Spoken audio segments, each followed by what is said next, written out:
Hello tout le monde, bonjour à tous, c'est moi.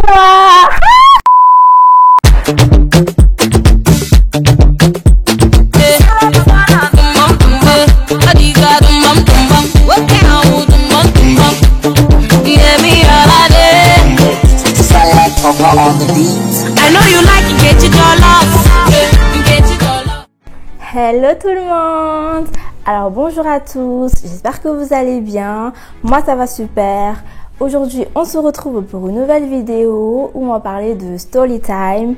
Alors c'est vrai que cette vidéo, il y a plusieurs personnes qui l'ont longtemps attendue parce que pour ceux et celles qui me suivent, vous avez pu voir dans ma première vidéo, je vous avais dit que je vous parlerai d'un truc qui me tient beaucoup à cœur, mais je n'étais pas encore prête. Mais aujourd'hui je me sens enfin prête.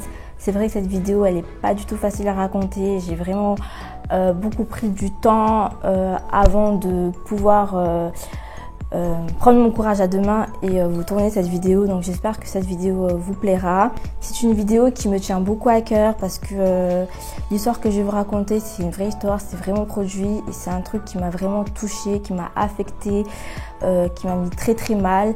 Donc cette vidéo, je la tourne aussi pour pouvoir aider des personnes parce que je suis sûre qu'il n'y a pas que moi qui a eu ça, il y a peut-être d'autres personnes qui ont eu les mêmes symptômes que moi, qui ont vécu la même situation, peut-être similaire à la mienne. Et c'est vraiment pour, voilà, pour en parler et pour aider d'autres personnes. Si je peux les aider, c'est avec grand plaisir. Donc on va commencer cette vidéo, mais pour commencer, il faut d'abord que je vous raconte un petit peu l'avant-histoire, ce qui s'est passé avant, parce que faut bien que vous compreniez les choses. Donc c'est parti. Donc en fait l'histoire commence en 2014, on va faire un petit retour en arrière. Donc en fait je sortais avec un garçon qui s'appelle, on va le prénommer, allez, Kevin. Il habite à un village près de chez moi, c'est-à-dire que moi j'habite à Chiconi, lui il habite à un village à côté, c'est-à-dire à Sada. Et du coup je sortais avec lui et j'étais au lycée de Sada à cette époque-là. Et voilà, on était très bien ensemble, on avait un amour super passionnel, c'était fusionnel, on s'aimait beaucoup.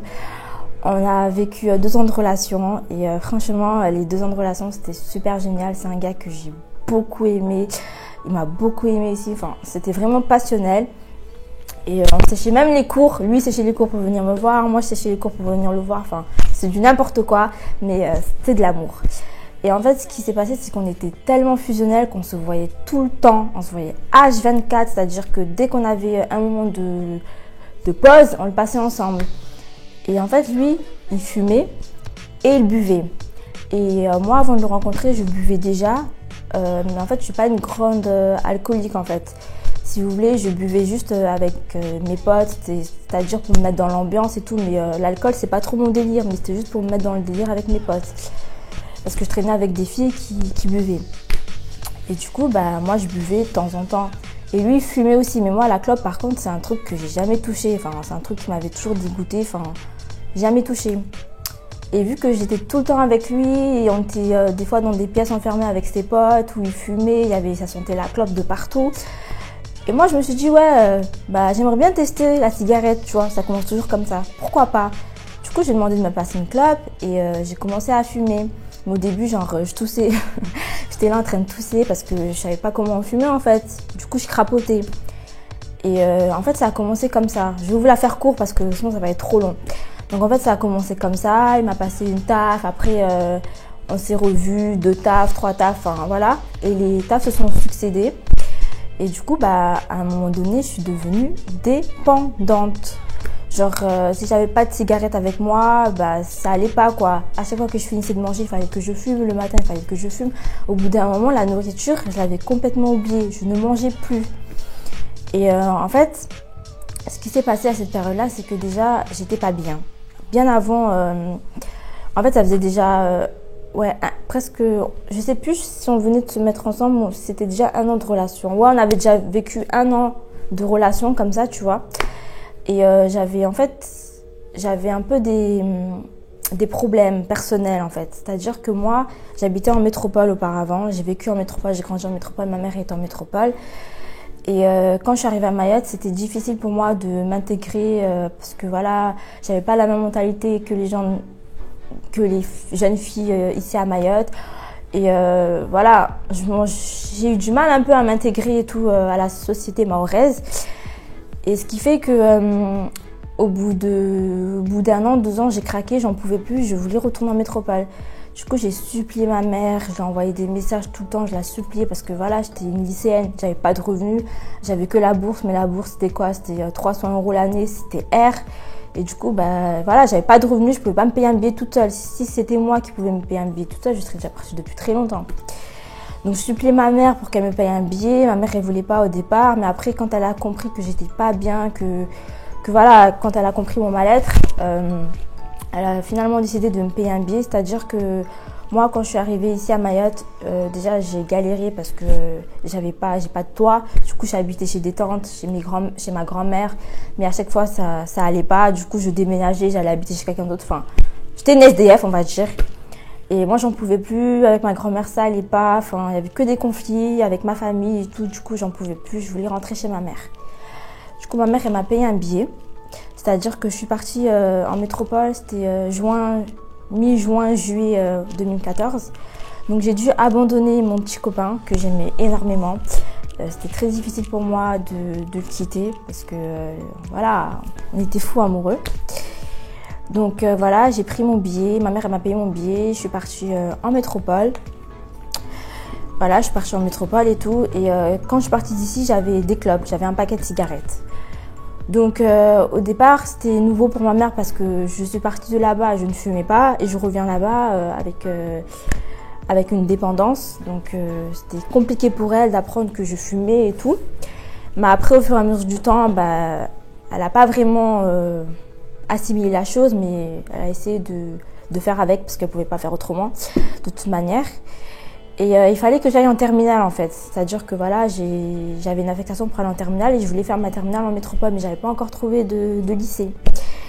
Et ce qui s'est passé, c'est qu'un soir, je la fais court. Je vous épargne les détails du lycée parce que ça c'est encore un autre problème. Donc ce qui s'est passé, c'était un soir, on était à table parce que vous voyez, c'est la famille. Et vous connaissez, nous on avait la mentalité depuis toute petite, c'est-à-dire que nous c'est à 20h, 19h, tout le monde à table, c'est-à-dire que quand tout le monde est à table, c'est pas genre tu viens pas à table, après tu vas grignoter, non, on mange ensemble, c'est-à-dire qu'à 19h c'était l'heure du repas.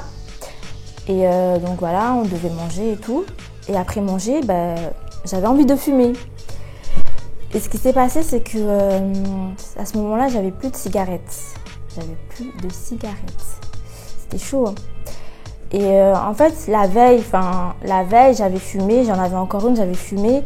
Et les mégots, je les jetais par terre devant chez moi.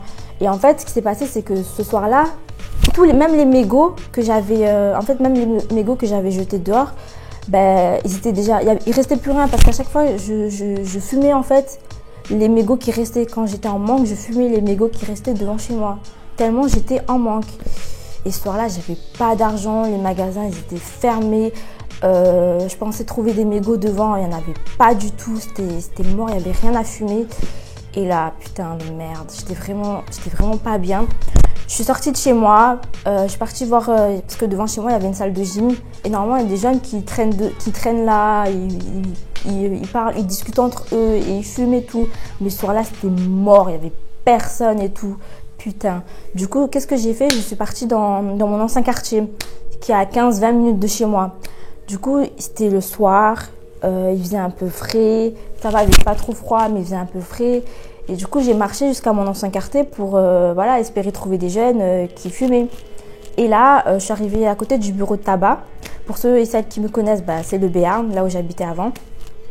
Donc je suis arrivée à côté du bureau de tabac et là je vois un jeune que je connaissais durant mon enfance. Et là il me dit « Ah mais c'est la petite Carlouche et tout », enfin Carlouche, c'est genre c'est la petite noire et tout, ça fait longtemps et tout, qu'est-ce que tu fous là et tout, bref. Après je lui dis « Ouais je suis venue ici en vacances et tout, nanana ». Après je lui ai demandé « T'as pas une clope là et tout » parce que j'ai grave envie de fumer et tout. Après il me dit « Si, il a une clope mais comment dire, il a une clope, mais genre il allait fumer un joint avec. » Après, il m'a demandé si je voulais pas fumer le joint avec lui. Je lui ai dit, ouais, si tu veux, il n'y a pas de souci. Parce que moi, ce qu'il faut savoir, c'est qu'à Mayotte, quand j'ai commencé à fumer la cigarette, ça s'est pas arrêté là. J'ai fumé la cigarette, j'ai fumé le joint, j'ai fumé le chimique. Alors que le chimique, je savais même pas ce que c'était au départ. Moi, mes potes, ils m'ont dit, ouais, on va fumer un joint. C'est des connasses en fait. Et au final, elles m'ont donné du chimique. Moi, je connaissais, en fait, si vous voulez, moi, je connaissais pas encore le danger et tout. Moi, j'étais pas dans l'optique du danger, je peux mourir si je fume du chimique et tout. Non, moi, je me laissais vivre en fait. Je m'en foutais. Et du coup, entre parenthèses, le jour où j'ai fumé du chimique, franchement, je me suis dit, c'est la première et dernière fois que vous me faites ça. Parce qu'elles m'ont même pas dit que c'était du chimique. Moi, je savais pas ce que c'était, mais quand j'ai vu comment j'ai pété les plombs, non merci. Donc, après, ce qui s'est passé, c'est que voilà, il a commencé à rouler le joint et tout et tout. Et donc, moi, je suis quand même un peu méfiante. Je suis pas non plus née hier, je suis un peu méfiante. Donc, je lui ai demandé d'abord de fumer. Parce qu'il m'a dit, tiens, fume. J'ai dit, non, non, non, non. On sait jamais ce qu'il va me donner. Hein. Fume d'abord, hein, 2, 3, 4 tafs et après, tu me donnes. Du coup, il a fumé ses 2, 3, 4 tafs. En même temps, on était en train de discuter et tout. Et au bout d'un moment, il me donne la clope et tout. Donc, moi, je commence à tirer une taf. Je commence à tirer une deuxième taf. Ça me soulageait, ça me faisait du bien, mais j'étais vraiment que j'en pouvais plus. Je commence à tirer une troisième taf. Et là, je commence à me sentir bizarre et tout. Je vois qu'il y a un truc qui va pas. Oh, je me dis, mais qu'est-ce qui se passe, quoi? Enfin, je commençais vraiment à me sentir bizarre et tout. Et lui était là en train de fumer son joint au calme et tout. En même temps, on était en train de discuter. Et pendant qu'on discutait, je voyais que le mec, il commençait à devenir chelou. Parce qu'en fait, si vous voulez, il faisait nuit et derrière le bureau de tabac, c'était tout noir et tout. Et on voyait rien. Et il me demandait, ouais, tu veux pas qu'on aille un peu là-bas, qu'on s'avance là-bas? Oh, pourquoi? Moi, je lui ai dit pourquoi et tout. J'étais pas bien et tout. Il me dit, ouais, bah, on apprend plus à se faire connaissance. Là, c'est bon, t'es plus une gamine. Parce que moi, quand tu me connaissais, j'avais quel âge? J'avais 11, 12 ans. J'étais une gamine, une petite fille. Là, il me dit, ouais, c'est bon, là, t'es majeure, t'es mature et tout. Il me dit, viens, on va là-bas, on va se poser et tout. En plus, t'es un arabe, t'es un algérien, frère. Non, non, non, non, non, non. Moi, je fume, je rentre chez moi. Je me dis, ma mère, elle sait même pas. Parce que c'est vrai, ma mère, elle savait même pas que j'étais partie au Béarn, quoi. Pour elle, ma mère, enfin, normalement, je devais être devant chez moi en train de fumer. Et ça prend même pas 5 minutes. Je fume et je rentre. Et là, j'ai pris au moins, je sais pas, 45 minutes dehors. Je lui dis, non, ma mère, elle m'attend, je peux pas rester et tout. Après, genre, il m'a donné encore, j'ai fumé 2 tafs. Il a putain de merde. J'ai fumé les 2 tafs là, mais ça m'a tué. Au début, je me disais, en fait, je me sentais bizarre, mais je me posais pas de questions. Mais je trouvais qu'il y avait un truc qui allait pas, quoi. Du coup, après, je lui ai dit, ouais, bon, termine, parce que moi, j'arrive plus, je vais rentrer chez moi, parce que ma mère, elle va s'inquiéter et tout, tu vois. Après, il m'a dit, oh, calme, t'inquiète et tout, c'est bon et tout, nanana. Du coup, le gars, il est resté là. Et vous savez, pour aller chez moi, de là où j'étais pour aller chez moi, il y avait une route comme ça, une longue route. Il y avait eu 2 chemins. Soit je passe par le petit chemin où j'étais passée au départ, ou soit je passe par la route. Mais comme il faisait grave noir, j'avais trop peur de passer au petit chemin. Du coup, je me suis dit, bon, je vais passer là où c'est plus éclairé sur la route. On sait jamais ce qui peut m'arriver et tout. Et du coup, là, ce qui s'est passé, c'est qu'il y avait la grande route. Hein, je devais au moins marcher parce que... Vers la grande route, on dirait que c'était plus loin. Donc, je devais au moins marcher 15 à 20 minutes pour arriver chez moi. Et ce qui s'est passé, c'est que je commence à marcher et tout. Et là, je commence à avoir la tête qui tourne. Je commence à avoir fou. Genre, les voitures, je les vois tout près, tout loin. Un coup de tout près, un coup de tout loin. Je comprends rien du tout. Et genre, je voulais traverser, je devais traverser. Mais je savais pas si les voitures, ils étaient près ou ils étaient loin. Du coup, j'étais là, je prenais du temps à traverser. Et là, tu vois, il y a un vieux qui klaxonne, il me fait quoi? Je sais pas, il fait, oh, beauté, monte, viens là que je te baise et tout. Enfin, bref, il y a un vieux là, il commence à me dire ça, mais en fait, j'ai même pas réagi tellement que j'étais ailleurs et tout, tu vois, j'ai même pas réagi à ce qu'il me disait. Et du coup, là, j'attendais vraiment qu'il y avait plus de voiture et je commence à traverser et tout. Et quand je marchais, je voyais qu'il y avait un truc qui allait pas, je sentais que ma tête, ça allait pas, j'étais pas moi-même. Et genre, je commençais à marcher, je speedais, je me suis dit, vite, il faut que j'arrive chez moi, mais qu'est-ce qui se passe et tout. Et quand je suis arrivée devant chez moi, j'ouvre la porte et tout. Il y avait ma mère en bas avec mon beau-père et mon frère. Et genre là, ma mère et ma petite sœur aussi, parce que ma petite sœur, elle avait à cette époque-là, je crois, elle avait 1 an, un truc comme ça. Enfin, elle était encore toute petite, je sais même pas si elle avait déjà 1 an. Et ma mère, elle me demande de prendre ma petite sœur, de l'emmener dans la chambre parce que c'est une maison à 2 étages. Vous voyez, en fait, en bas, c'était salon, salle à manger, cuisine ouvert, les chambres en haut, toilettes en haut. Il y avait des toilettes en bas, mais genre toilettes, salle de bain et tout en haut. Et bref, elle me demande de prendre ma petite sœur, de monter les escaliers, de l'emmener dans la chambre pour la changer. Et dans mon état, je me suis dit, aïe, aïe, aïe, si je dis à ma mère ce que j'ai fumé là, hein, je vais me faire tuer, dire, je sais même pas ce que j'ai fumé. Je me suis dit, bon, je vais prendre le risque. J'ai pris ma petite sœur dans mes bras. Je l'ai serrée fort contre moi là. Hein? Vous voyez les escaliers là, il y a un rebord. Il y a un rempart où tu peux t'agripper dessus. Je montais les escaliers. En même temps, je tenais le rempart. Je me suis dit, faut pas que je tombe. Si je tombe avec ma petite sœur de 1 an et si je la blesse à cause de mes conneries, mais je m'en voudrais toute ma vie quoi. Du coup, je montais les escaliers tout doucement avec ma petite sœur dans les mains. Mais quand je montais les escaliers, j'avais...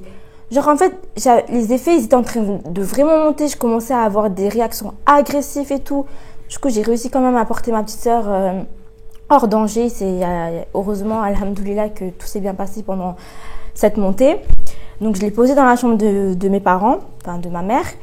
Et là, je commence à enlever sa couche et tout. Et genre à ce moment-là, ma petite sœur, elle arrêtait pas de pleurer. Je sais pas ce qu'elle avait. Elle arrêtait pas de pleurer et tout. Oh, putain, elle me saoulait. J'avais envie de la prendre et de la secouer. Elle arrêtait pas de pleurer. Je me disais, mais pourquoi tu pleures et tout? Et à un moment, je voulais la frapper. Elle avait que 1 an. Je voulais la frapper. J'étais devenue agressive et tout. Et genre, elle pleurait. J'arrivais pas à la calmer. Ça me saoulait. Ses cris me saoulaient. Et à un moment, j'ai rien compris à ma vie. J'ai rien compris. Ma tête, elle a fait wouh! J'ai senti les effets là, les effets de ce que j'ai fumé là. Ha! Hé, hé, hé! C'est monté jusqu'à mon cerveau, c'est monté dans le nez, l'odeur, il se ressortait dans mon nez. Hi! Putain, j'ai crié comme une folle, comme une grosse folle. J'étais là en train de crier. Donc en fait, j'avais la fenêtre de la salle de bain et tout, et c'était en hauteur. Et moi, il y avait mon cerveau qui me disait saute, saute, saute, tu vas mourir, saute. Et j'entendais que ça dans mon cerveau, saute, tu vas mourir. J'étais là en train de crier, je commençais à pleurer, en train de paniquer, en train de dire ouais, le gars il m'a drogué, c'est quoi? J'étais là en train de me dire mais imagine le gars il m'a drogué, il m'a donné une drogue, je vais mourir et tout. Enfin, j'étais pas bien du tout. Et là, il y a mon beau-père et ma mère affolés qui montent les escaliers. Ils me demandent ce que j'ai. Et tellement j'étais pas bien, je leur ai dit ouais, j'ai fumé un truc, je sais même pas ce que c'est et tout. On m'a donné un truc, je crois que c'est du joint, mais j'en sais rien. J'étais en train de pleurer, j'étais au bout de ma vie. Et je comprenais pas. Et mon beau-père, il me disait ouais, t'as dû faire un mauvais délire, parce que mon beau-père, lui aussi, il a du vécu. Et il m'a dit que lui, adolescent, il avait aussi fumé un genre de truc et il a fait un mauvais délire. Il m'a dit, c'est certainement ça, tu vois. Et genre, moi, j'étais pas bien du tout, là. Mon cœur, vous savez ce que c'est une bombe? Mon cœur, c'était une bombe. Au lieu de faire...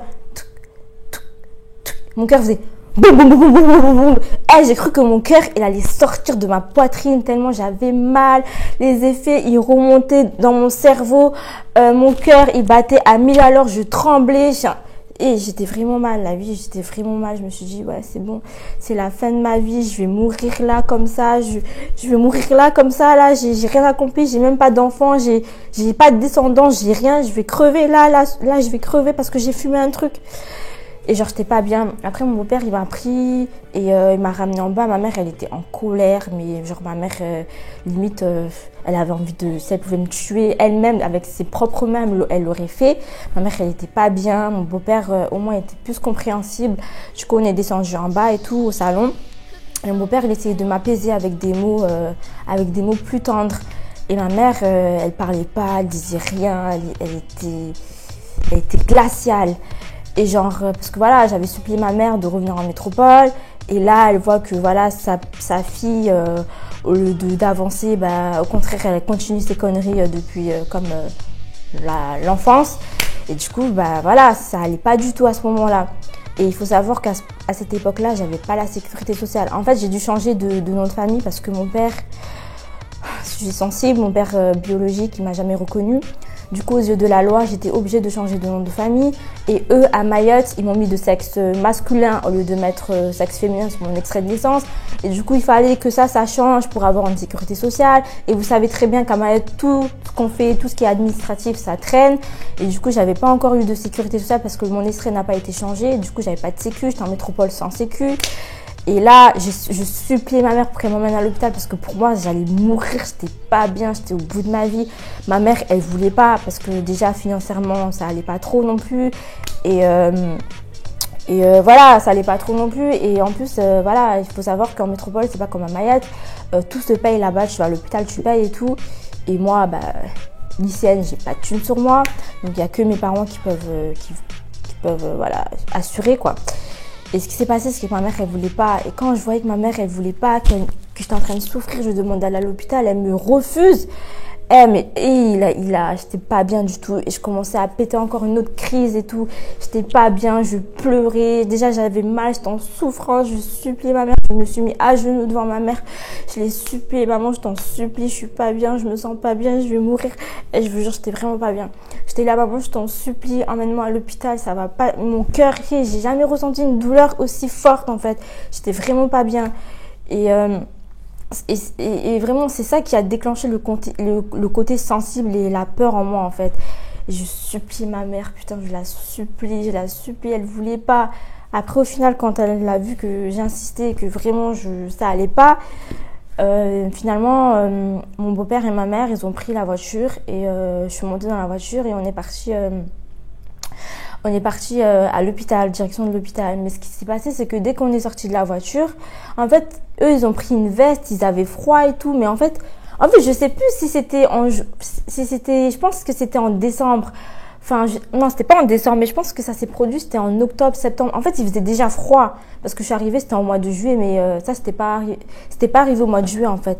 Mais pendant ce temps-là, ouais, je pense qu'il faisait froid. Parce que je me rappelle, j'étais sortie dehors. Et genre, c'était à moins 2, je sais plus. Mais en tout cas, genre, eux, ils avaient super froid. Mais moi, j'avais chaud, j'avais pas froid, j'avais chaud. J'étais en chaleur, j'étais en ébullition. Mon cœur, il était en train de bouillir. Et du coup, ben voilà, je me sentais vraiment pas bien. Et on a pris la voiture. On s'est dirigé vers l'hôpital et tout. Il faut savoir que mon beau-père, il a travaillé toute la journée. Parce qu'il travaille des fois de nuit, d'après-midi et tout. Et là, il a travaillé de journée. Donc, il est rentré la nuit, enfin, il est rentré dans la journée. En fait, il a travaillé du matin, il est rentré dans la journée, il n'a pas vraiment pu se reposer. Du coup, je m'en voulais aussi par rapport à ça, parce qu'il était fatigué. Et là, il a dû m'emmener à l'hôpital. Enfin, voilà, c'était vraiment une grosse galère. Et là, arrivé à l'hôpital, on explique la situation. Et ma mère et tout, enfin, on m'a emmenée dans une chambre, en fait. Et là, dans la chambre et tout, j'étais en train de repenser à tout ça. Enfin, je voyais ma vie défiler. Je me suis dit, ouais, je vais mourir, c'est pas possible. Mon cœur, il me fait trop mal. Et mon cerveau, il me dit que je vais crever, c'est pas possible. J'étais vraiment pas bien. Et là, ma mère, elle rentre dans la chambre et tout. Et là, bah, elle fond en larmes. Ma mère, elle se met à pleurer et tout. Et moi, ça m'a vraiment touchée parce que bah, j'ai fait pleurer ma mère. Et c'était pas mon intention de la faire pleurer. Et là, je vois ma mère en train de pleurer. Et là, je pleure parce que, en fait, ma mère, elle croyait que je pleurais de douleur, mais à ce moment-là, je pleurais pas de douleur. Je pleurais parce que ça me faisait du mal de la voir pleurer, en fait. Du coup, je me suis mise à pleurer avec elle. On était toutes les deux en train de pleurer. Et du coup, elle a dû sortir. J'ai pu voir le médecin. Le médecin, il m'a donné des calmants. Enfin, c'est une autre drogue hein, pour me calmer. Donc, les médecins, il m'a donné, je sais plus ce que c'était, mais c'était pour me calmer. Et ça m'a calmée et après, quelques heures plus tard, ça allait mieux. Mon cœur a pu rebattre normalement et j'avais toujours les effets, mais ça commençait à diminuer. Et du coup, ils ont dit, ouais, il n'y avait rien de grave et tout. C'est un bad trip que j'ai fait. Voilà, c'est un mauvais délire, un bad trip. Et que d'ici là, demain, ça devrait aller mieux. Donc, ce qui s'est passé, c'est qu'on est monté dans la voiture pour rentrer à la maison. Et moi, j'étais toujours pas bien. J'étais en train de penser à ce qui venait de m'arriver. Voilà, ça allait pas du tout. Et ce qui s'est passé, c'est que quand on est rentré à la maison, bah, ça allait pas du tout. Ça allait pas du tout parce que je commençais à ressentir des douleurs. J'avais mal à la poitrine. J'avais mal au ventre. J'avais mal au bras gauche. En fait, je commençais à ressentir des douleurs partout. Après, mon beau-père, il était là. Il a essayé de me calmer. Il m'a mis sous la couette. Il m'a emmené à manger. Enfin, il était vraiment petit soin pour moi. Et franchement, je le remercie beaucoup parce que s'il n'aurait pas été là, avec ma mère, ça aurait été compliqué parce qu'il a su trouver les mots pour m'apaiser. Et voilà, mon beau-père... sachant que moi et mon beau-père, on n'a pas, genre, on s'entend bien, mais voilà, dans la maison, ça a déjà pété entre lui et moi, parce que voilà, des fois, on s'entend pas du tout, et voilà. Et à ce moment-là, j'avais vraiment besoin de quelqu'un, et lui, il a été là pour m'apaiser. Et ce qui s'est passé, c'est que voilà, j'ai passé une sale nuit parce que j'avais mal partout, je sentais des douleurs partout. Et en fait, ça, c'était le début. Moi, je pensais que c'était la fin du cauchemar, mais en fait, c'était le début du cauchemar. Ça, c'était le début du cauchemar.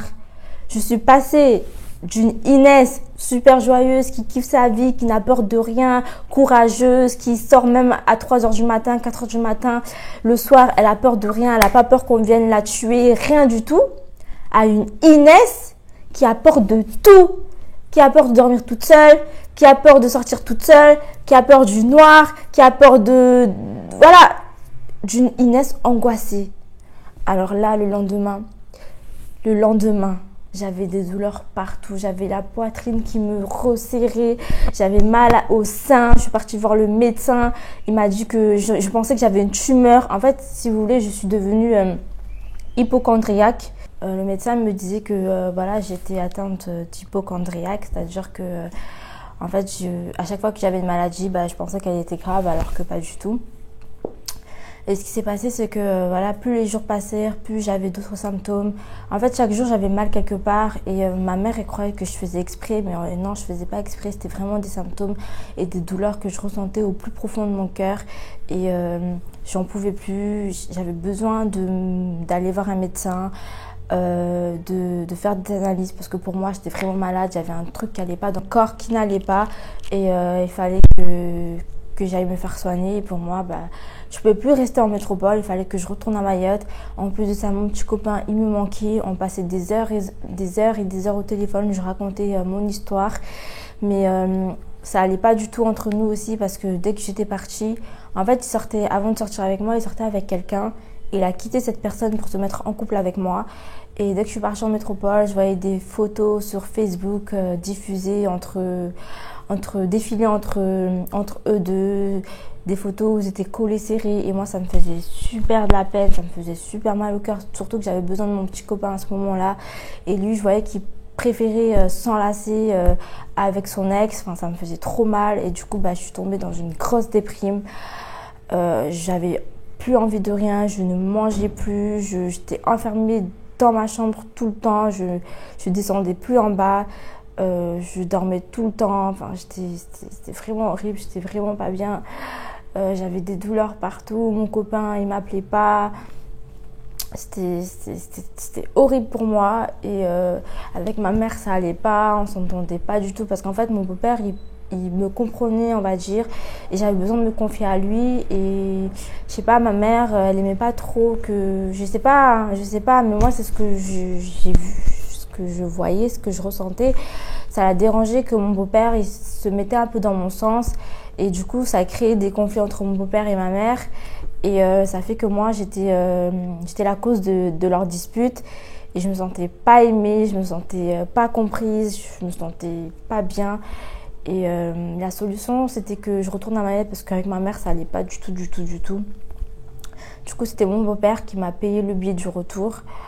Donc, au retour, je suis arrivée à Mayotte déjà sans logement. J'avais demandé à quelqu'un que je connaissais depuis que j'étais à Mayotte de m'héberger chez lui. Donc, quand je suis arrivée à Mayotte, j'avais pas de toit. Enfin, j'étais pas chez ma famille, mais j'étais chez quelqu'un qui m'a hébergée pendant 1 mois et il m'a aidé aussi financièrement et du coup ce qui s'est passé c'est que je suis partie à l'hôpital voir un médecin, je leur ai expliqué ma situation, ce que j'avais, ce qui m'était arrivé en métropole et tout. Et de là, on a commencé à faire des prises de sang, des analyses. J'ai dû prendre un rendez-vous avec un cardiologue. J'ai fait une IRM, j'ai fait une radio du cœur, j'ai fait une radio de l'épaule gauche, j'ai fait des échographies. Enfin, j'ai vraiment fait la totale et résultat R. Tout était négatif. Au bout d'un moment, en fait, quand j'allais à l'hôpital, je me disais, j'espère au moins que dans les prélèvements, dans les analyses, les prises de sang, il y a quelque chose. En fait, je me disais, en fait, au lieu d'espérer que je n'ai rien, j'espérais avoir une maladie parce que j'avais besoin de comprendre pourquoi j'avais tout ça. Si j'avais genre, je sais pas, une tumeur ou quelque chose comme ça, je me serais dit, ah, ben j'ai ça parce que j'ai la tumeur et du coup, ben les médecins sauront quoi faire pour me soigner. Mais là, vu que tout ce que j'ai fait, c'était négatif, je me disais, mais c'est pas possible, mais comment je vais guérir en fait? Et là, j'étais vraiment passée dans une phase de dépression. J'ai pensé plusieurs fois à refaire une tentative de suicide parce que j'avais déjà fait auparavant des tentatives de suicide. Des tentatives de suicide, j'en ai déjà faites, mais une grosse qui aurait pu me coûter ma vie, c'est celle-là la pire. Et j'arrêtais pas de penser à ça, je me disais mais qu'est-ce que je fous dans ce monde, mais qu'est-ce que je fous là? Ma mère, j'ai l'impression qu'elle ne m'aime pas, qu'elle préfère mon beau-père à moi. Mon petit copain, bah, il ne me calcule pas, c'est fini. Enfin, c'est pas vraiment fini, mais c'était plus l'amour passionnel comme avant. Et j'avais l'impression que je me sentais seule, je me sentais pas comprise, je me sentais mal aimée. Du coup, bah, les médecins ils m'ont dirigée vers un psychologue parce qu'ils m'ont dit bon, médicalement, on voit que tu n'as rien, tu es en très bonne santé. Donc ça doit être psychologique. Donc ils m'ont dit que voilà, il y a un travail que tu dois faire psychologiquement. C'est ce que tu fais en fait. En fait, ils m'ont dit clairement, tu fais des crises d'angoisse, des crises de panique et des crises de tétanie. Tu as un problème de stress, d'anxiété et en plus tu es hypochondriaque. Donc ils m'ont dit tout ça à la fois. Moi je comprenais pas, crise d'angoisse, stress. Mais de quoi tu me parles, frère? Je te dis que j'ai mal et toi tu me parles des crises d'angoisse. Tu vois, moi j'étais énervée. Le médecin quand tu m'as dit ça, je lui ai dit mais j'ai mal, j'ai la poitrine qui me serre, j'ai mal et tu me parles de crise d'angoisse alors que les douleurs je les ressens, c'est pas des douleurs fictives mais je les ressens vraiment. Et là on m'a expliqué vraiment qu'en fait les crises d'angoisse ça a vraiment des symptômes que tu ressens. Les symptômes ils sont réels, ils sont vrais, tu les ressens, mais tout ça c'est le cerveau en fait. Tout ça ça vient du cerveau. Et au début je comprenais pas, j'avais du mal avec le mot crise d'angoisse parce qu'à chaque fois j'allais à l'hôpital et que j'avais la poitrine qui me serrait et que j'avais de nouveau les mêmes douleurs que j'avais auparavant, enfin les symptômes des crises d'angoisse. Quand le médecin me disait que c'était des crises d'angoisse, j'avais envie de lui en mettre une parce que les douleurs, j'avais du mal avec ce mot crise d'angoisse.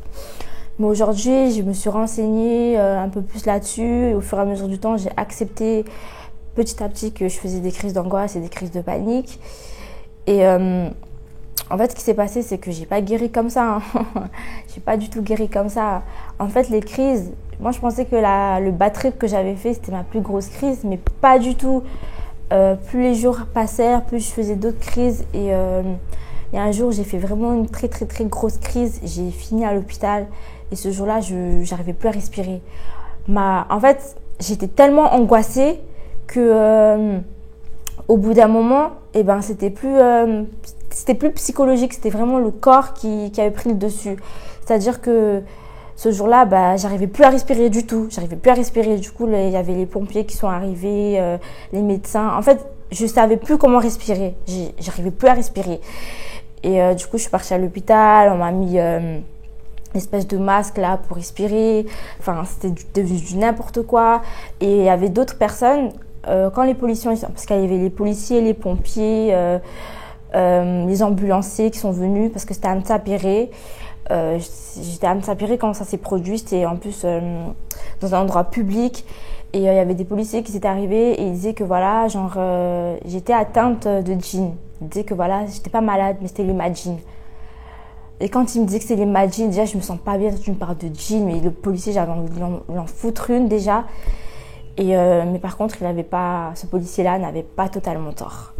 Parce qu'en fait, ce qui s'est passé, c'est que, pour faire bref, ce qui s'est passé, c'est que, en fait, ma crise d'angoisse, le bad trip, il a déclenché en moi une sensibilité, une grosse sensibilité. Et pour ceux qui croient, les djinns, en fait, eux, ils viennent sur une personne quand tu vois que cette personne, elle est faible, quand tu vois que cette personne, elle est dans une période, dans une phase où voilà, elle est très sensible, où elle est facile d'accès. Et moi, à ce moment-là, j'étais facile d'accès. J'étais passée à une période d'une fille très, très, très fragile, en fait. Et ce qui s'est passé, en fait, c'est que ma crise d'angoisse, elle a déclenché en moi une grande dépression que en fait ça a déclenché autre chose. Cette crise d'angoisse, en fait, elle a déclenché autre chose, peut-être qui était déjà en moi depuis très longtemps et que je ne savais pas. C'est-à-dire qu'en fait, ce qui s'est passé, c'est que je ne sais pas si on m'a fait quelque chose. À l'heure actuelle, je ne peux pas vous dire si on m'a fait quelque chose, mais ce qui est sûr, c'est que j'avais un djinn en moi. C'est-à-dire que... Mais je pense qu'on m'a fait quelque chose parce que d'après mon Funji, on m'avait fait quelque chose. Et c'est pour ça, ça explique vraiment beaucoup de choses. Parce que en fait, si vous voulez, en terminale, j'allais plus à l'école, je restais tout le temps à la maison. Parce que quand j'arrive à Mayotte, j'ai une affectation pour aller au lycée de Sada à l'école. Mais je suis pas restée au lycée de Sada, je suis partie au lycée de Mamoudzou. Parce qu'au lycée de Sada, ça allait pas du tout. Là-bas non plus, mes crises étaient encore plus fortes, j'allais jamais à l'école. Et du coup, j'avais décidé d'abandonner l'école. Mais au final, après, j'ai repris l'école. Enfin, vous voyez, tout ça, c'était plein de problèmes. En peu de temps, plein de problèmes est venu sur moi. Et en fait, il s'avère qu'en fait, j'avais des djinns. J'avais des djinns. En fait, pour essayer de guérir de la crise d'angoisse, il fallait que je comprenne d'où c'est parti, comment j'ai eu ça, qu'est-ce qui a déclenché ça et tout. Et le truc, c'est que comme j'ai vu qu'il y avait quelque chose d'autre en moi qui allait pas, je pouvais pas vraiment guérir de la crise d'angoisse. Et du coup, j'avais beau voir des psychologues, des psychiatres, tout ce que vous voulez, mais tant que je trouvais pas la cause de ce que j'avais, je ne pouvais pas guérir. Et du coup, j'ai vu des psychologues, j'ai vu des différents psychologues et tout. On m'a trimballé de psy en psy, mais j'étais toujours malade en fait. Je devais aller voir un psychiatre, mais au final, je ne l'ai pas vu. Mais on me donnait des antidépresseurs, on me donnait des médicaments qui m'endormaient. Mais en fait, ça soulageait sur le moment. Mais après, mes crises d'angoisse, ils revenaient. Du coup, ça faisait pas grand-chose. En fait, ça m'endormait les médicaments. Du coup, je sentais plus la douleur. Mais dès que ça reprenait, c'était de nouveau plus belle. En fait, c'est la même chose. Du coup, il fallait que je trouve autre chose pour... Il y avait un truc en moi, il y avait quelque chose qui allait pas, il fallait que je regarde un peu plus loin. Donc, on va s'arrêter là pour cette première partie de cette vidéo parce qu'après, ça va rentrer dans le monde des djinns. Je vous apporterai des solutions pour la crise d'angoisse et tout, mais avant de vous apporter des solutions, que vous compreniez vraiment tout ce qui s'est passé dans les détails et tout, il faut que vous compreniez parce que si je vous dis pas tout, vous n'allez pas comprendre. La vidéo, je n'ai pas envie qu'elle soit trop longue, donc vous allez déjà regarder cette première partie, essayer de comprendre d'où est venu le problème. Et je vous ferai une deuxième partie pour raconter la suite de la vidéo. J'espère que vous serez nombreux à regarder cette vidéo parce que vraiment, ça peut aider beaucoup de personnes. J'espère aussi que cette vidéo vous aura plu. Laissez-moi en commentaire ce qui vous a marqué, s'il y a des choses que vous vivez aussi en ce moment qui sont similaires à mon histoire. Et n'hésitez pas à partager, à vous abonner à ma chaîne, à liker. Et voilà, je fais des gros bisous et on se retrouve très bientôt pour la prochaine vidéo. Bisous de moi. Mouah.